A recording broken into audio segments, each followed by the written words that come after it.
মসজিদে খতিব ছিলেন, তো ঢাকা বাইতুল মুকাররম একজন যোগ্য খতিব পাইছিল।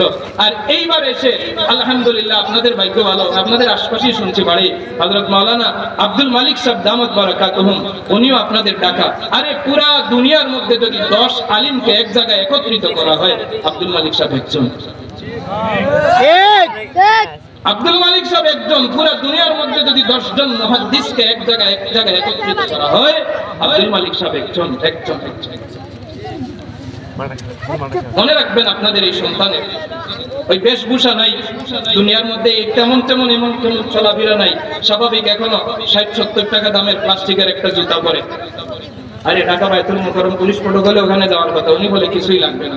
আরে ফিলিস্তিন সম্মেলন শেষ করছে, ওই ওনাকে একটা কি দিছে, বড় একটা খাম দিছে, ওনাকে বলছে হুজুর আপনার রিকশা ভাড়া, তো উনিও যে ভ্যান চালক নিয়ে গেছে ওনাকে পুরো খামটা দিয়ে দিছে। আরে হুজুর এটা কি দেন? আরে না আমারে বলছে এটা রিকশা ভাড়া, আমি তো রিকশায় আসি না, ভ্যানে আসি না, এটা নিয়ে যাও। এত সহজ সরল মানুষ।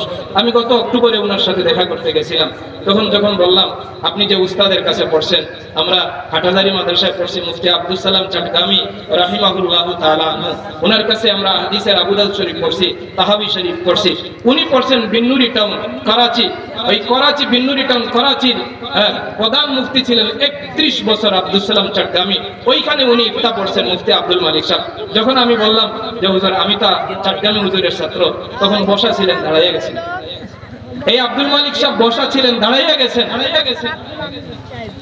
যে উস্তাদের ছাত্র আমি, ওই উস্তাদের ছাত্র আপনি, আর বসা যায় না, আর তো দাঁড়াইতে হয় স্বাভাবিকভাবে, এটা স্বাভাবিক নিয়ম। আমি যদি বলি এই উস্তাদের ছাত্র আমি, উনি যদি ভাই আপনি ওই উস্তাদের ছাত্র, তখন একসাথে খুব ভালো করে খোলাখুলি হয়, মহব্বত বেশি হয়, এক পরস্পরের মধ্যে সম্প্রীতি সৌহার্দ্য আর একটু বেশি মহব্বতের আলিঙ্গন এই জায়গার মধ্যে বেশি দেখা যায়। মুহতারাম হাজিরিন, তো এই ঢাকা বাইতুল মুকাররমে আগে একজন খতিব পাইছিল, এখন আলহামদুলিল্লাহ আপনাদের এই ভাগ্য ভালো, আপনাদের কুমিল্লারই সন্তান। আর শুনছি আপনাদের বাড়ির পাশের মানুষ আব্দুল মালিক সাহেব, উনি আসলে ওনার কদর করিয়েন, ওনার থেকে দোয়া নিয়েন।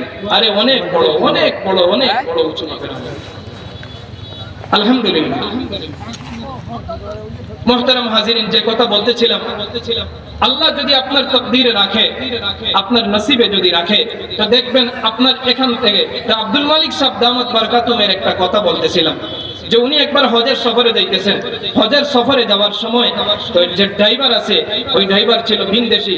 তো ভিনদেশী ড্রাইভারদেরকে বাংলাদেশিরা বলছিল যে এই আমাদের দেশের অনেক বড় মাপের আলিম, আমাদের দেশের আলিম। তখন ড্রাইভার উনাকে বলছিল যে আপনার কয় পারা মুখস্থ আছে? তিনি কিন্তু হাফিজে কোরআন না, কোরআনের হাফিজ না, ওনার লেখা কিতাবে আছে, আমি নিজে দেখে বলতেছি। তো উনি মনে মনে কিন্তু এই জিনিসটাকে অনেক সিরিয়াস ভাবে নিছেন। আরে একজন ড্রাইভার আমাকে বলে ও বলতেছে যে আমি প্রায় 10-11 পারার হাফিজ।